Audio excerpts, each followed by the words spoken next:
All right, as folks continue to join us, we will go ahead and get started.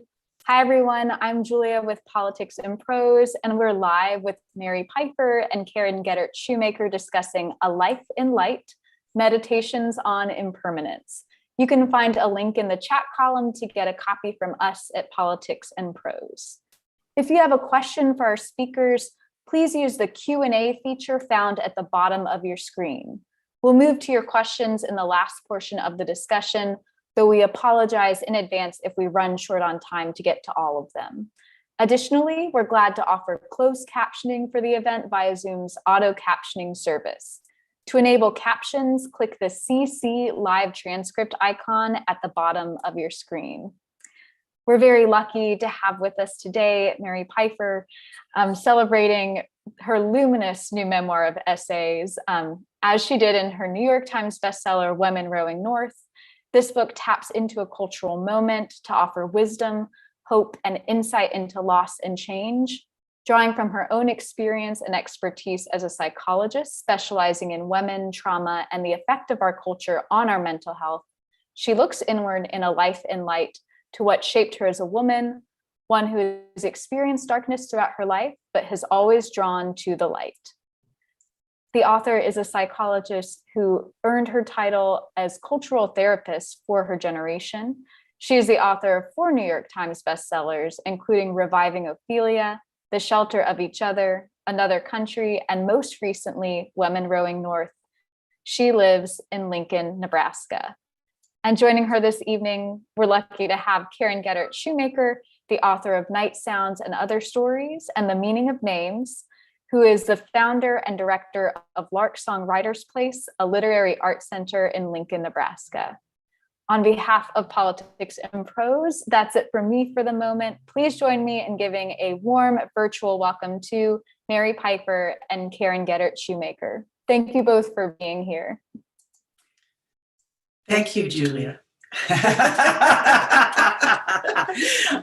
Well, one thing I wanted to say is it's really fun to do something again with Politics in Prose. I've been in this store many times and I love it. And I'm really honored tonight to be able to share with you my themed memoir, some stories from my themed memoir, A Life in Light, and talk a little bit about my literal and metaphorical relationship to light. I wrote this book during COVID. I hadn't intended to write another book, but as I struggled to find the light during that very dark period, I decided to remind myself of all the times in my life when light had played a role in helping me stay happy and steady. So it's a collection of stories about those times in my life, up till and through the pandemic. I'm delighted to be here at Politics in Prose. This is one of my bucket list bookstores to read at, so I'm going to count this as a bucket list moment. But I'm also delighted and honored to do this conversation with Mary. I have been a fan and a friend of Mary for many more years than I can remember, and I love being able to dig into this book with her and have a conversation with her. There was something about knowing that we were going to have a conversation that allowed me to sit with the book and really meditate, join in the meditations of it so that I could be prepared. And it was a great way of slowing down. It's one of my favorites of her books. I felt like it was, I could see the literary influence of like Lucy Adkins, where I could tell you've been working with poetry. The language is just gorgeous. Thank you. And so I thoroughly enjoyed this, and I'm honored to be here on launch day of I know. Better. Thank you. So I had a lot of questions, but I don't think we have a lot of time. So I think what we're going to be doing is I have a few things I want to say about different aspects of the book, and then Mary's going to read the essays that refer to that. And the place I want to start is really obvious, with the idea of light, a life in light. Just the concept of light. What struck me about it is that it had a lot of roles. Life had a lot of uses and roles in the book. And one was the first one, the obvious, that it was sort of a Proustian Madeline, where light, different kinds of light triggered different memories. And I think as writers, that's a wonderful thing that we can find the thing that helps trigger our memories, because life is long and full, and sometimes it just is this rush of memories. But with you in this book, you were able to bring light brought you back into the moments in ways that you could be in that moment and then share it and write the essays. So I thought it was a great trigger, but I also saw it as a metaphor for how we deal with life in the darkness and moving toward light. But it was also for you very much a fact of your life, that light mattered to you physiologically. I think some of the essays show that in the book, that how you responded to the lack of light, like in one of the chapters, A Motherless Child, where you spent time in the year in a trailer with your dad and brother, where you lived in a dark trailer, and how much that affected you, and the return to light brought you back to life, kind of thing. But I'm enthralled by the lights throughout the book. And I'd like you to talk a little bit about that, about how light worked for you as you were putting the book together and as you finished it and looked back at it. Well, sure. First of all, my first memory is of light. I was lying on a blanket in my grandmother's yard. This is before I had speech. This is encoded just purely as light and shadow, but I was looking up in the trees and saw this sparkling light through leaves. And I just remember thinking if thinking's the right word, just watching it and being entranced by it.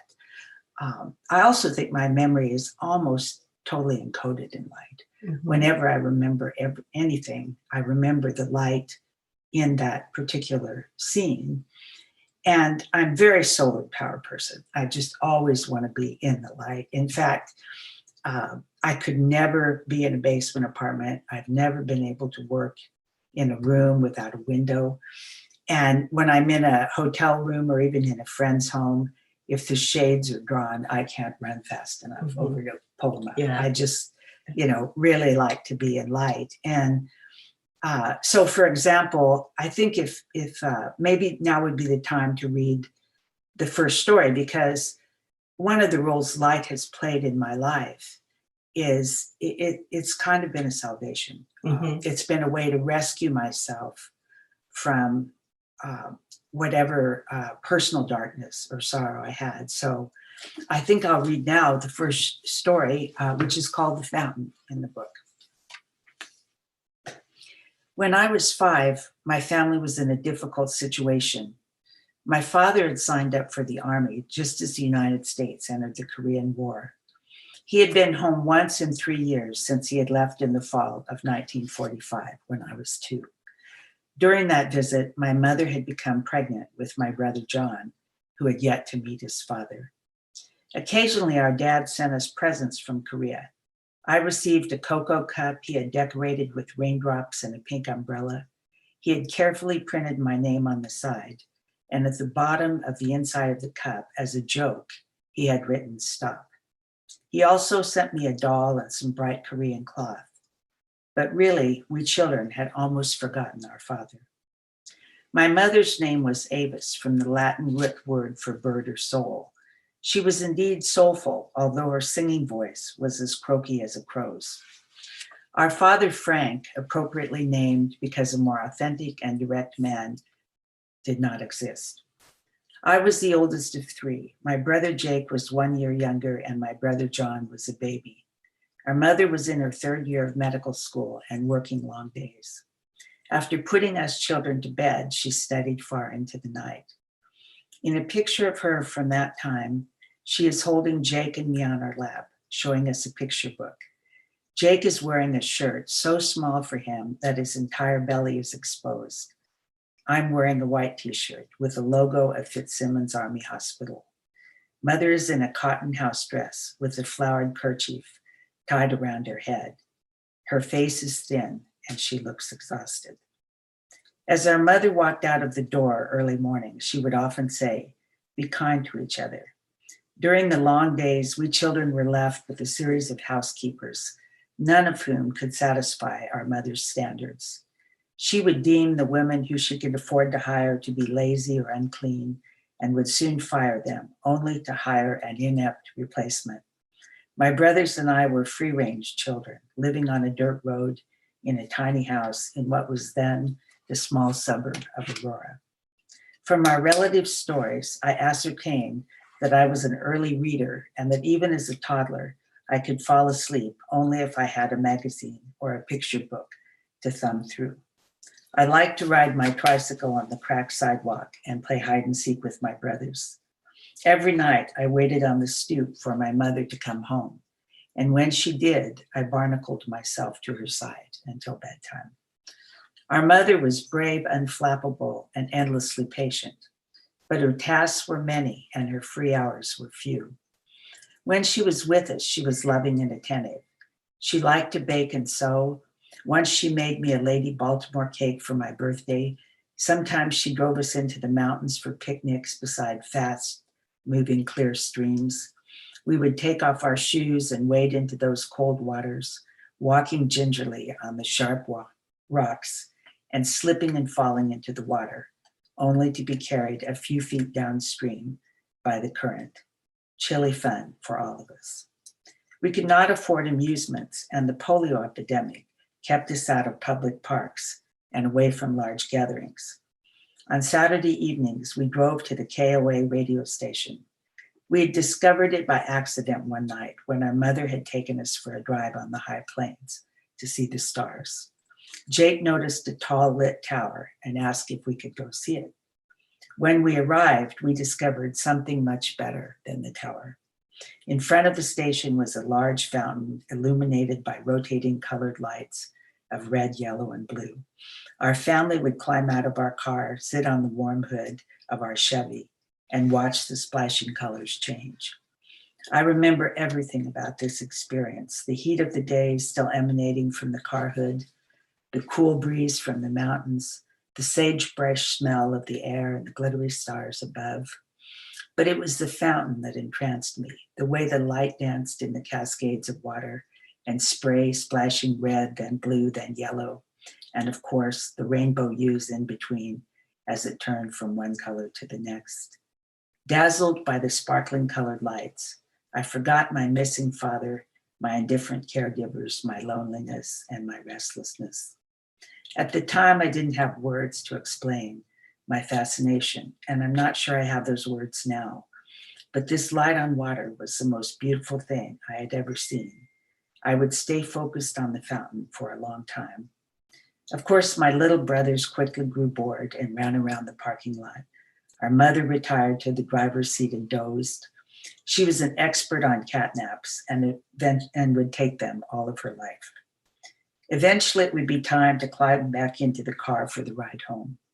I shut my eyes and tried to keep seeing those lights. Their beauty, the beauty of the light soothed me and carried me away from my everyday life into something vast and universal. It still does. I love that chapter, the opening chapter. Drew thank me you. in. Thank you. It was beautiful. There's so many things that you and I are connected on. One, Absolutely. I suppose it has something to do with growing up in Nebraska.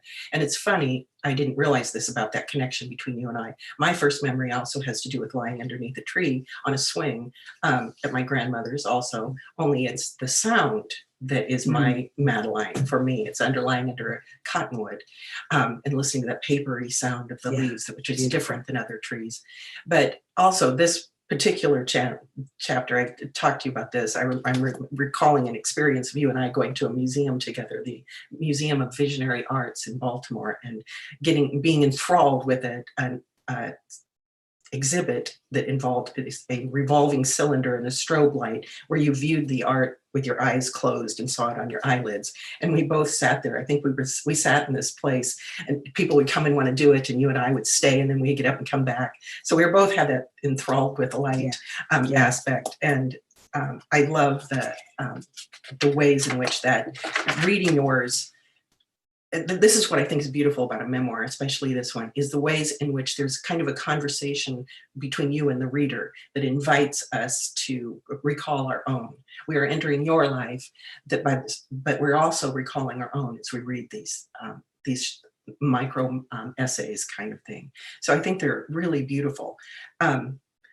Another thing I thought about when I was reading the book was there is this almost like the feeling you have when you're reading a mystery or a horror show, so to speak. Oh, sorry.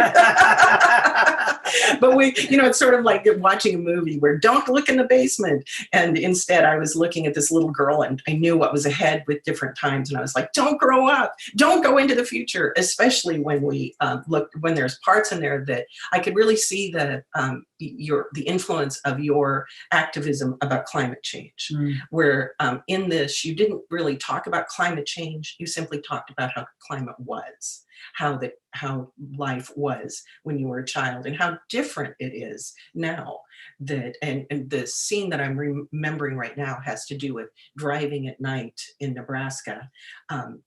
In the summertime, the windshields would be just spattered with bugs, which I thought was an inconvenience at that time. But now with our monoculture, all of that's gone. All of those things have changed. And so I really admire the way in which you were able to bring that sense of the past in with the urgency of what it means, that what has the changes have meant for us. Did you think about that as you were writing it? Were you really concentrating on bringing climate change to the fore, or was that just a product of your writing? Well, Karen, that I'm an environmental activist and have been for a long time. And I don't think there are many environmental activists who don't love the natural world and haven't you save what you love. So if you spend a lot of time outside, I think you're more likely to be engaged with environmentalism. Also, I think that in my case, I grew up in a world full of animals and rivers and farms. And so those fixtures in my reality became very important to me. And as they disappear, that sense of loss is present. But actually, when I wrote, I would just go back and remember something that mattered to me and just fall into it and just go. But I would like to read a story about animals. I think we have time. I think we have time for at least this story. We'll see. We have time for more. We have time for possibly 2 more. Okay. This is called Animal Companions. We children were allowed to have whatever pets we wanted. Our parents made decisions casually and quickly. Our mother did this because she was always in a hurry and preoccupied with hard work. Our father was impulsive and never worried about consequences. Their attitude toward pets was rather like their attitude toward children. Just have some and see what happens. At the state fair one year, Dad bought us chameleons. I was ignorant about zoology, but eager to experiment. Right away, I put my chameleon on my plaid jumper to see if it would turn red, green, black, and white all at once. Sadly, it couldn't. I also tried to turn this overworked chameleon pink, blue, and purple. To my disappointment, her coloration range was from brown-green to green-brown. On the way home from Padre Island, Texas one year, Dad impulsively had stopped in Dallas and purchased a Chihuahua. Her name was Pixie Rosarita, and she was a wonderful friend, although barky, with long toenails that drew blood. Pixie adored me, and the feeling was mutual. I loved her wet black eyes, always trained on me. I liked to run my fingers through her short Brillo pad coat. Almost everywhere I walked, Pixie tapped along beside me. Even when I rode a bike, Pixie tried hard to keep up, but with her short little legs, she couldn't always do it. One summer, Dad bought me a blue parakeet I named Ernie and a green parakeet I named Eve. I enjoyed everything about those birds but cleaning their cages. Both of them would sit on my fingers and cock their little heads as I talked to them. But our house lacked central heating, and when winter came, the north-facing room where the birds lived was cold. One January day after school, I walked into that bedroom to visit my friends. Ernie and Eve lay stiff as bricks on the cage floor. Their eyes were open, their wings at their sides, and their little toes were curled up under them. I held one in each hand and tried to warm them back to life, but I'd arrived too late. I cried and cried in that cold room. Then Jake and I carried them outside and dug a hole in the hard ground and buried them. Every spring, Dad bought a dozen rabbits and put them in cages in our old car shed by the alley. My brothers and I named them and played with them all summer. Bunnies are the cuddliest of animals and have the softest ears and warmest eyes. We carried them to the yard and let them hop around eating grass and weeds. Late mornings before the pool opened, we snuggled with them in the shade. Yet every fall, our dad would remove them from their cages, hit them over the head with a hammer, hang them on a tree in our backyard and skin them. He'd clean them and freeze the meat. The first year, I was emotionally unprepared for his actions. I sobbed and screamed, but Dad had no patience with me. My brothers were upset too, but they had already learned not to cry. We pleaded with our dad to show the rabbits mercy, but he didn't listen to us. He had almost starved as a kid and didn't have the luxury of being soft-hearted about food supplies. He said, "You'd better toughen up if you want to be ready for the real world." Kids were helpless to stop a 6-foot-tall, determined man. However, when winter came, we refused to eat rabbit meat. Over the years, we ate all kinds of animals. My dad cooked the meat he had grown up eating: squirrel, rattlesnake, frog's legs, and snapping turtle. He also prepared tripe soup, hominy, and pig's feet, brains with scrambled eggs, tongue, sweetbreads, and mountain oysters. From his time in Japan and Korea during the war, he fixed us bulgogi, kimchi, sukiyaki, and yakitori. People told us that every time they ate at their house, they tasted something new. 60 years ago, rural Nebraska was rich in wildlife. First, tadpoles filled the ditches, then frogs whose croaking could be heard at dusk and dawn. At our doors in the springs, box elder bugs swarmed in such numbers that it was scary to walk through them. In June, rivers of lightning bugs flowed across our lawns and landed in our hair and on our clothes. Driving on state highways or country roads, our windshield would soon be covered with dead insects. Every few minutes, tumbleweeds the size of bushel baskets blew across the road. Jackrabbits hopped in front of our car constantly, and when we went south to the Ozarks, turtles covered the highway. There were so many animals, it was impossible not to hit a few, although at our insistence, Dad swerved to avoid them. On the way home from the Ozarks, Dad would pull the car over and let us kids each pick out a turtle. We would bring them back to Nebraska as pets. One year we named them Achilles, Paris, Hector, and Anthony, after a story of the Greeks our mother had told us. I can still picture my brothers barefoot with crew cuts, wearing dirty jeans and t-shirts as we crawled around on the grass, following our turtles. We played with our turtles all summer, and then, when fall came, we pointed their heads south and released them. Every spring, our neighbor, Alvin Rogers, searched for baby coyotes in the dens. He brought them home in bushel baskets, then killed them and carried their ears to the county agent. My brothers and I were often in the Rogers house because Alvin had a Down syndrome daughter who never left home. Our mother would send us to visit Jolene several times a week. We would show her our latest baby chickens or take her a fudgesicle. One spring day when I was visiting, I heard some coyotes yipping and I headed for the sounds on the back porch. Alvin didn't want me to see them and tried to keep me off the porch, but I sprinted through the door ahead of him. 2 bushel baskets full of wriggly coyote puppies sat at the back door. As I patted the pups and oohed and awed about their cuteness, Alvin was uncharacteristically grumpy. I kept asking what he was doing with them, and reluctantly he told me he sold their ears for bounty, $1 a pair. I was stunned and ran out of his house and back to our kitchen where my mother was making spaghetti sauce. I burst into tears as I told her about Alvin's plan. She said, "Mr. Rogers is a good man who needs the money." She gave my brothers and me each $1 so we could go save 3 pups. My brothers and I looked down into the bushel basket of pups, crawling all over each other and yipping softly for their mothers. We had a hard time choosing, partly because we knew that the ones we didn't choose were doomed. But we each picked our pet and carried our wriggly new friend home. The coyotes lived in our house all summer, going outside only when we took them out to play. They tore the stuffing out of the bottom of the mattress and slept there. We fed them hamburger and leftover meat from meals. They were great fun, but in autumn, they started to get more aggressive. We carried them to Beaver Creek and let them go. We left them a pound of ground beef and hoped they could make it on their own. I had plenty of time to wander around town and the nearby countryside. One spring afternoon, as I walked home from school, I found a nest of baby squirrels in the gutter. All but two were still alive, and I decided to take the others home and save them.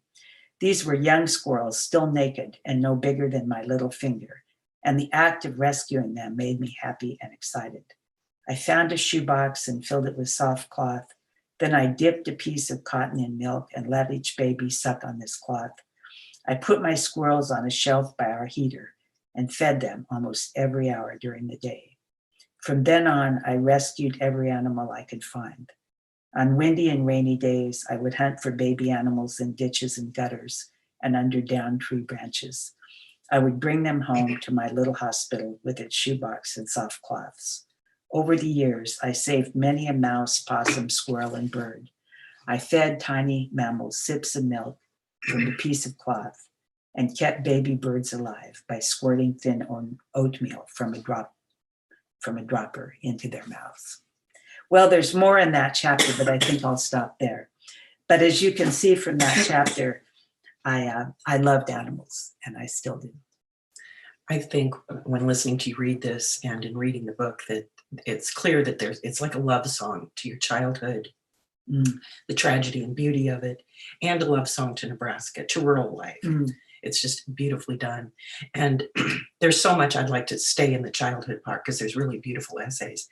But there's also the grown-up you in this. And I would like to move forward in the book to when the narrator is grown up. Sorry, cough here. When the narrator is grown up, and that it's interesting to me the way the essays change, the style of the essays sort of change at the end, along with the growth of the narrator. So there's this wonderful rhythm in the book, the arc of the book.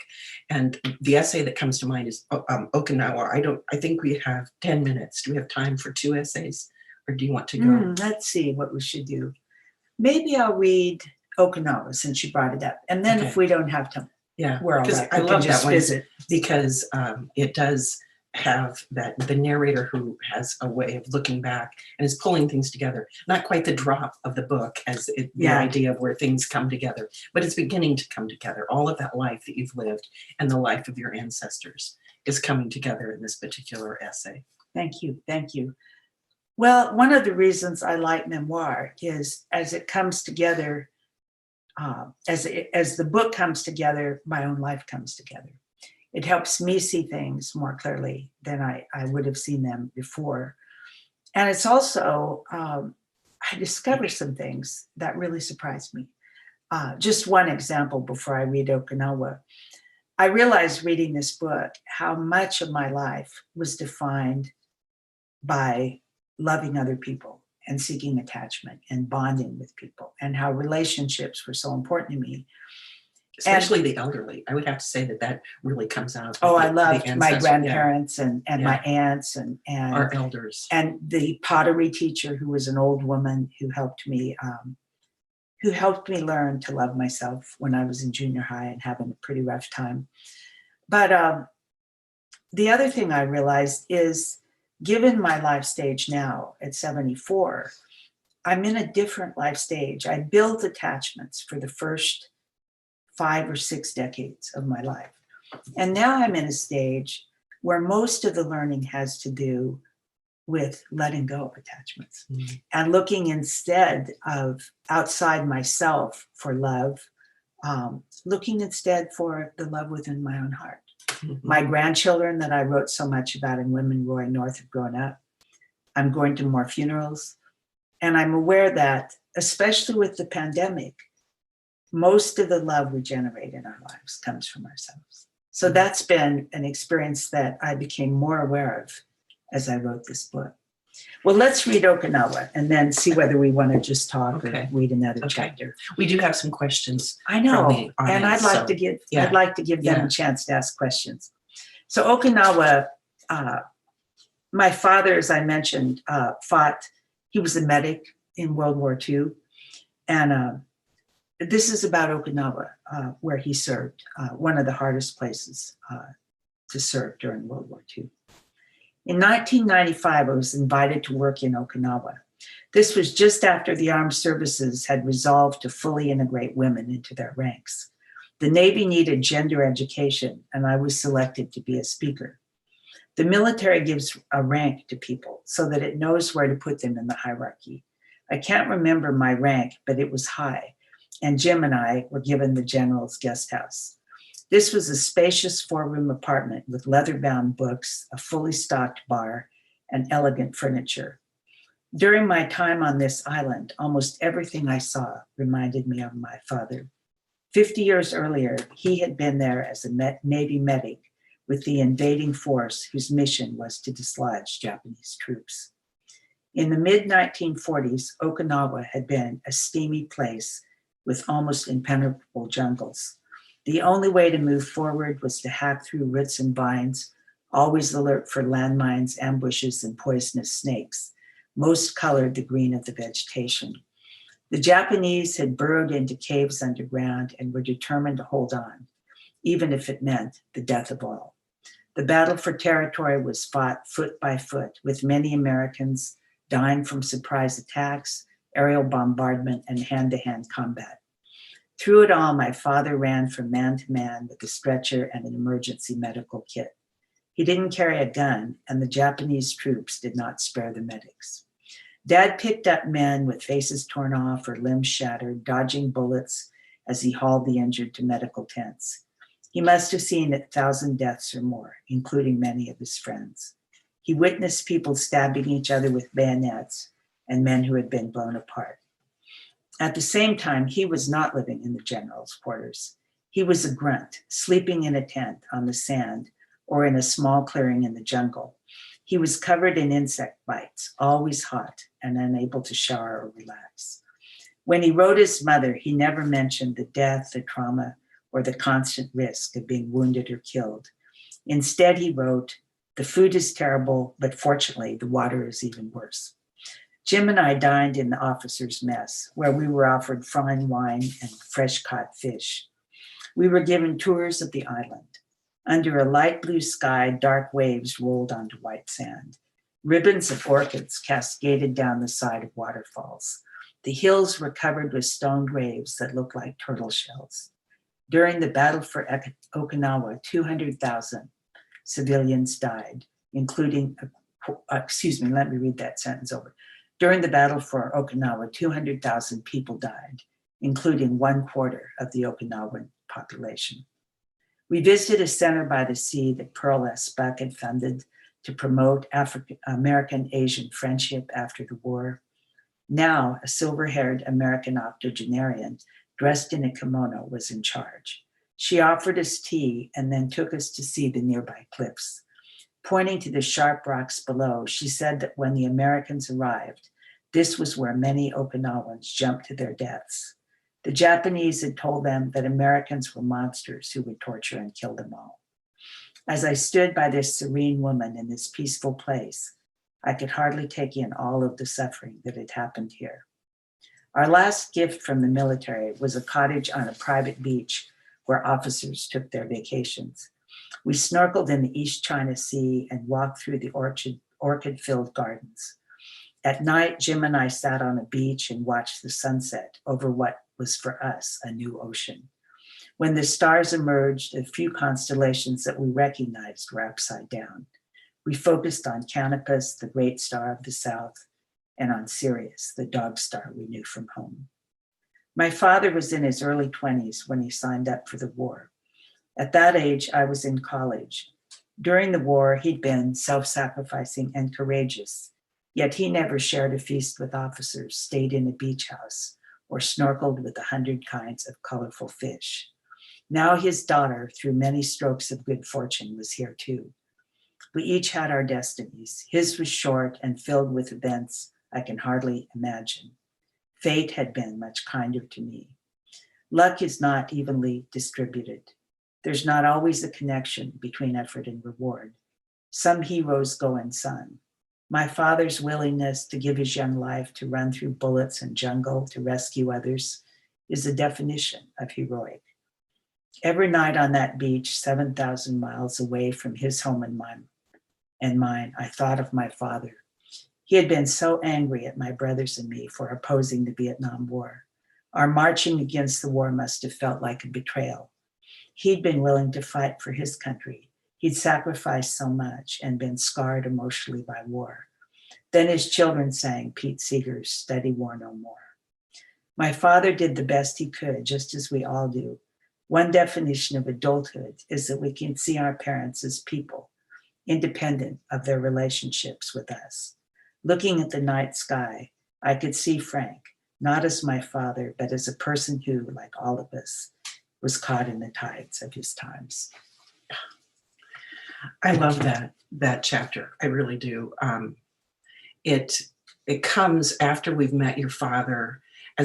He's abusive, and you forgive him, and there's reasons, but we see him as that our experience as the reader is of his flaws. Yeah. But by the time we come to that essay, it changes our view of him in the same way it did you. Mm-hmm. We realized that this man was struggling with these memories, this experience. Mm-hmm. And so it's really a beautiful healing moment in the essay.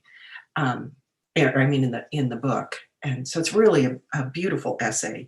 And it brings us, I think, to the larger theme of your book, which is transcendence. And I don't know if we have enough time. I don't think we do. I think we should just talk about it. Okay. But the idea, then the thing I would think would be good to talk about is that overall theme and the takeaway from the book, which has to do with transcendence and acceptance.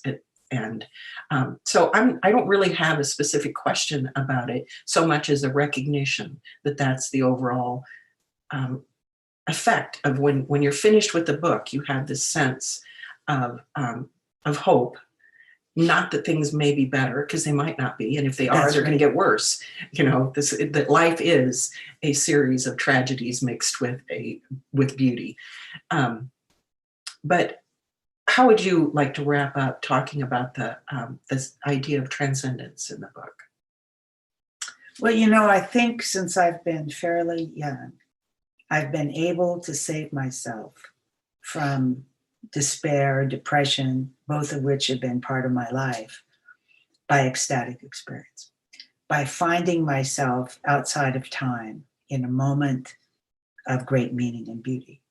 And I remember, for example, one time in high school, I was walking home from school in October, and there was this giant red maple tree shimmering in the sun.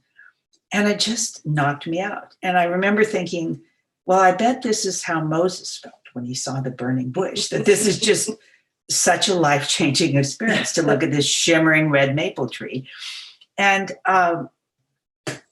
as I've gotten older, I've been more skillful at finding transcendence, breathing slowly, moving into the present moment, slowing down enough to notice what's beautiful.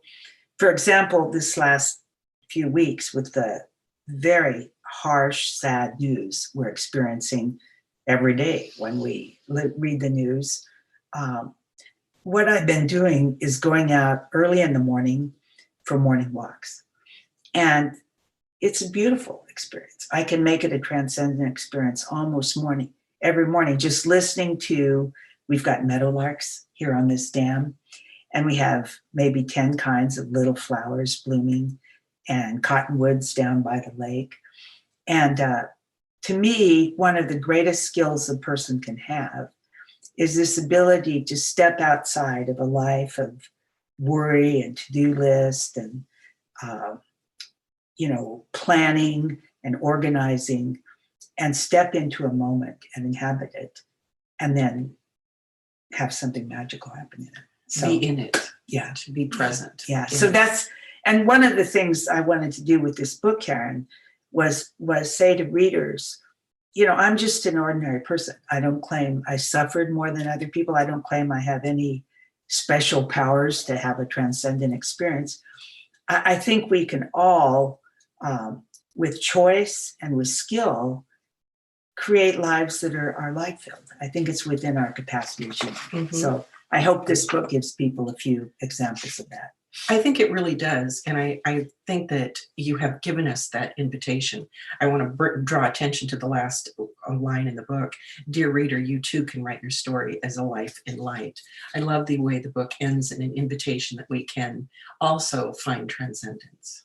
Thank you, Karen. So That's beautiful.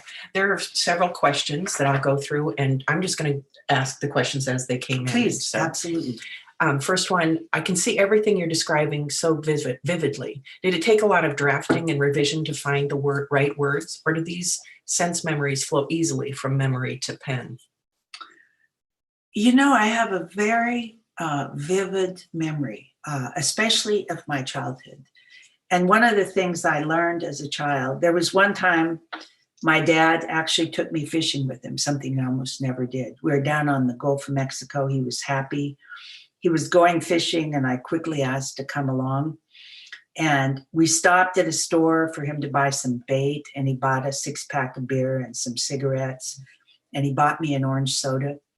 And we went down to a dock, and it was night, and the stars were in the sky, and there were lights in the water from boats and reflecting from the shore.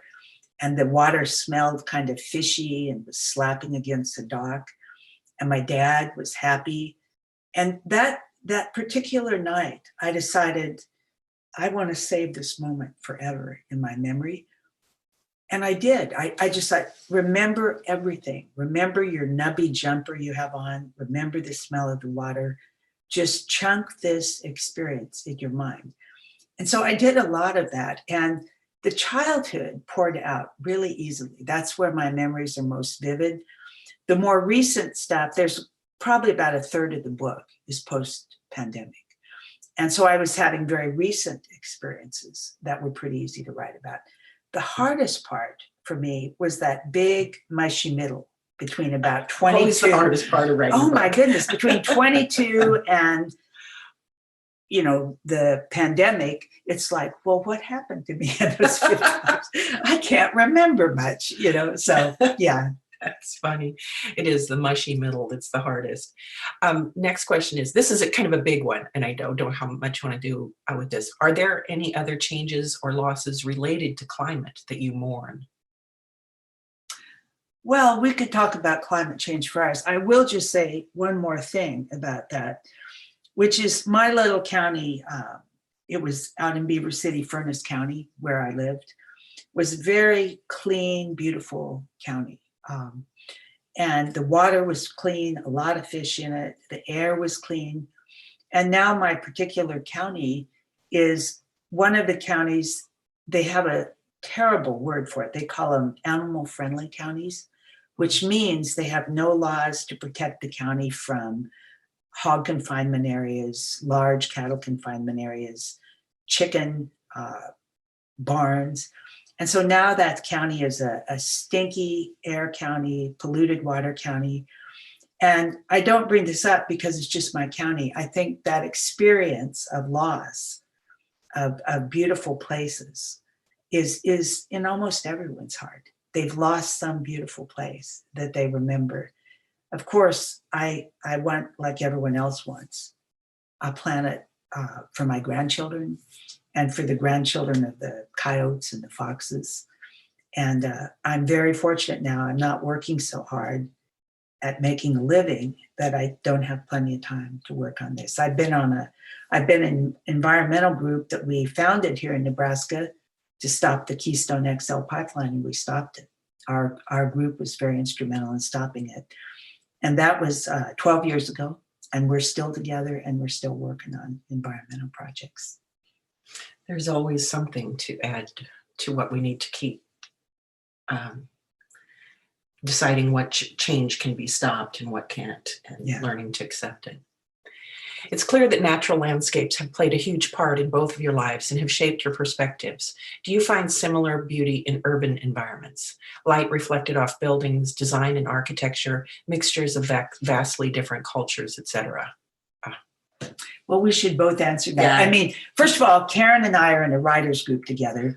We both grew up in small towns, and we love about Nebraska. We say the sky in Nebraska is our Rocky Mountains. We love the big sky. We love the low population density. You know, I used to have a tremendous fondness for cities. I lived in San Francisco, went to school in Berkeley. I lived in London for a year. I love New York City to visit. But when I'm in cities, I almost always end up going to the parks. Yeah. So I go to a few art galleries. I go to museums. I'm a foodie. I love to go out to eat. But when I'm in New York, for example, it's so intense and crowded that I end up spending 2 or 3 hours every day in Central Park just to decompress. Green, light, those are things that are really important for my physiological equilibration at this point. I'll let you answer this too. Well, for me, I have that same hypersensitivity to, because I grew up in rural Nebraska, and you had quiet. Like, I grew up with the sound of cottonwoods. You have to have quiet to hear something that subtle, the difference in the way leaves sound. But I love cities. I love, as you describe it, I love the light reflected off buildings, and I love architecture. But it's someplace I like to visit. And I don't like to spend a lot of time there. I start to sort of lose contact with myself. Mhm. But I do love being around different cultures. I love the food. I love the experience of it.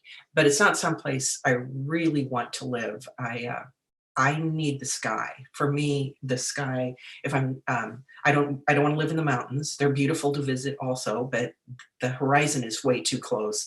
In Nebraska, the horizon stretches into forever. And so I would say that, yes, I love cities, but I will always be a plains girl. I think there's something to the idea of you imprint on a landscape. Mm-hmm. And that if for example, I noticed that a lot of the Vietnamese people like to be on coast because they were on a coast, or the Irish who have hilly country like to settle in areas that were hilly. Mm-hmm. And it seems to me that there's certain landscapes that if you've grown up in those landscapes, they really matter to you. And we have Jim and I, my husband and I, have a close friend from New Orleans. And when she came up to visit us in Nebraska, we took her out on a prairie. She was nervous as hell because there weren't people around. She kept going, what if something goes wrong? There's nobody to scream to help her. Which would never occur to me in a million years, to be worried on a prairie. That's the idea that I've heard from a lot of people who visit here, that sense that the sky is so big. There's such a presence to our sky, but it's a beautiful thing. So we have several, so I'm going to keep moving. Did you realize anything while writing A Light in Life that caused you to shift your thinking or change your behavior? I think what I realized the most was something I've already spoken about, which is my life at 74, post-pandemic, not that we're post-pandemic, would be different. And that a lot of the happiness I'd had earlier might or might not be available to me again. And that if I were going to be happy, which is something I very much want to be, I love to be happy, it would be because I developed inner strength. I developed more skill at finding joy within myself and finding joy with the simple pleasures that I can have in my own garden, around my own house, reading, etc. That would be something I learned. I think in being your friend for so long, that when life gets really tough, which anybody who's read the book can see that you had periods of total despair, that writing was one of the things that helped bring you out of your despair each time. It's not just light, it's the ability to articulate your experience. And because writing demands closure, you sort of, I think I said this to you earlier, that the idea of negative capability is being able to be at home in the chaos and not try to reach calmness. But you have a more positive capability where your natural tendency is to be in the chaos and reach towards something positive, to reach for some sort of articulation and understanding of it. And that comes out in the book quite a bit. Right, thank you. And also, the other thing that really gives me a lot of joy is helping people. And when I write, I'm thinking, well, this might be useful to other people. I mean, I and that feeling of, well, maybe somebody will find this useful actually makes me happy too, so. Yeah, one of the questions I'd had that I came into this was the idea of talking about this book through the value of memoir. At Lark Song, people want to write their life stories. That's one of the things they come to us about, trying to find ways to dig into their life. And does it have value even if they do it? And this book is one of the great examples, I think, of showing how important writing our life stories are. There's such value in writing our life stories. We aren't all going to have a book that ends up on the New York Times bestseller list, but that's not the point of writing memoir. There's this sense of recording our stories so that it makes sense to us and leaves behind a record of history that's not just the history of big events, but the history of humanity. Well, that's very eloquently said. And I also think writing a memoir gives us a chance to retell ourselves our own story, and maybe tell ourselves a story that is more light-filled and more transcendent than one we've told ourselves in the past. And at least for me, as a therapist, I worked very hard to help people tell stories that were not problem-saturated stories, but stories where they could see the light in their life. Right. And so I did this for myself in this book, and hopefully will help other readers. I think in your writing you do that, and that's how you ended up with the cultural therapist. Yeah. So I think that comes through in this book, especially. I like this question. Both of your voices are so comforting. Have you ever considered doing audiobook recordings for children's stories or other reflective books? No. I am a terrible reader, I think, and I get very nervous.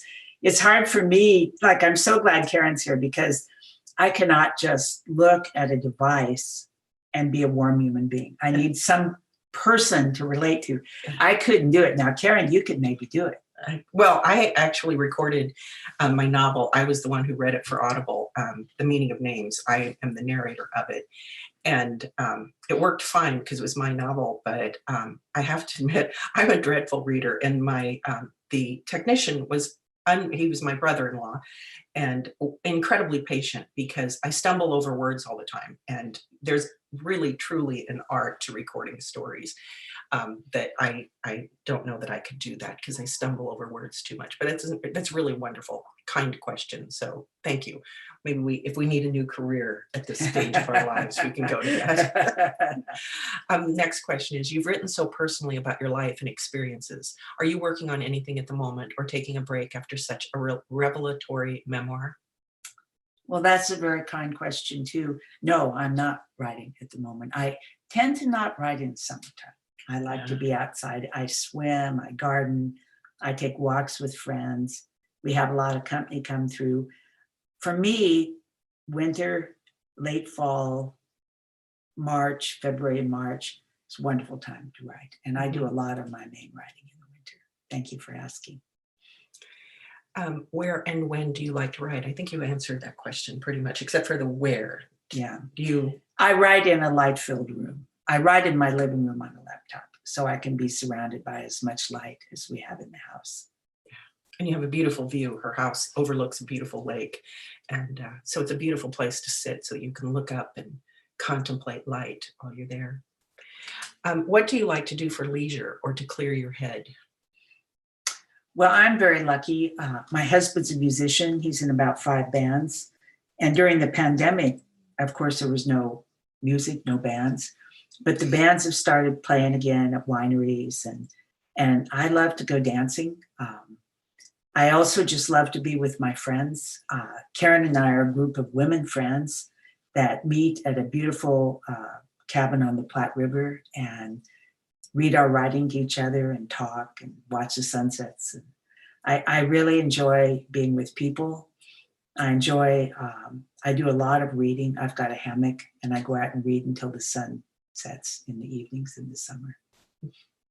That reminds me, before we go, two of my favorite chapters in there was the Fab Tones chapters, the end of the century, and then the last concert. Those two were thank you. bittersweet, beautiful chapters. But, just a comment, not a question. Your book, Another Country, has been enormously helpful in my life the past decade as I learned to navigate caring for elderly parents and parents-in-law. Thank you. That I have to say, in response to that, I was one of your readers, your beta readers. Oh, that's for that. right. That's right. And she brought me the manuscript the day my aging sick mother moved into my house. And as you know, if you're experiencing this, or any of you who have, it's a traumatic experience. And when I was reading the book, I realized this book is helping me right this minute, that it made a difference in the minute. So I knew that it was an important book to go out into the world because I knew it could do exactly what she set out to achieve with that book, was to help us navigate that change in our lives.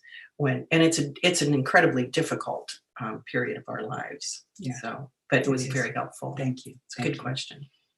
There's Julia. Hello. Thank you both so much. We do have one bonus question we always like to ask as we wrap up on behalf of Politics and Prose. Thanks to our audience out there for all of your questions. So insightful this evening. We always want to know, in addition to hurrying to get copies of A Life in Light, what is currently on each of your bedside tables? We love hearing from authors what they're currently reading.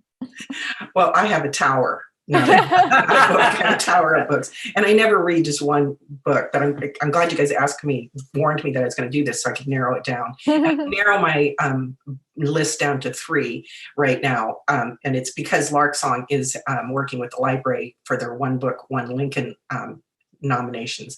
And so the 3 books I'm focusing on are The Lincoln Highway by Amor Tools, and Stars Like Sparks by Nadia Hashimi, and then Hell of a Book by Jason Mott. And they're all really good books, but so I've thoroughly enjoyed them. And again, I like reading books that I'm going to be expected to talk about later, so I had to dig into them. They're great books. I'm reading a book on race called Mindful of Race, Transforming Racism from the Inside Out by Ruth King. I can hold it up here, actually.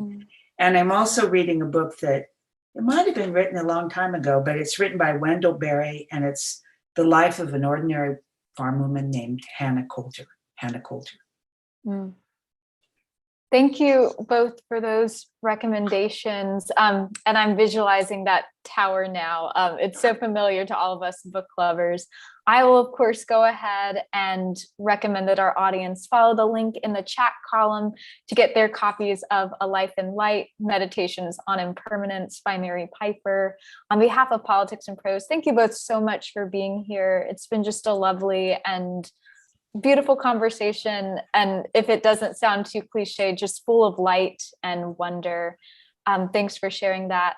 To our audience, again, the link is in the chat. You can also visit us online at politics-prose.com to check out the rest we have coming up on our events calendar. And until the next time we see you virtually or in person, from our shelves to yours, we hope you're out there staying safe, staying strong, and of course, staying well read. And we will see you next time. Thank you so much, Mary.